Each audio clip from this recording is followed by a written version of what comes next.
If you're experiencing issues with payments not going through on Chime, this guide will help you troubleshoot and resolve the problem. Follow these steps to get your payments back on track. Step 1. Check your internet connection. Ensure that you have a stable internet connection. A weak or unstable connection can prevent transactions from processing. Try switching between Wi-Fi and mobile data to see if that resolves the issue. Step 2. Verify your account balance. Before filing a refund or dispute, use the issrock.com link in the description to open the refund dispute deadline calculator and confirm your deadline. Step 3. Review payment details. Double-check the payment details you entered, including the recipient's information and the amount.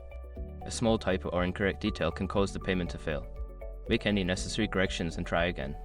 Step 4. Update the Chime app. Ensure that you're using the latest version of the Chime app. Outdated versions may have bugs or compatibility issues. Go to your device's app store, check for updates, and install the latest version. Step 5. Contact Chime support. If the issue persists after trying the above steps, reach out to Chime customer support for assistance. They can help identify any account-specific issues or technical problems that may be affecting your payments. By following these steps, you should be able to resolve payment issues on Chime. If problems continue, don't hesitate to seek help from Chime's support team.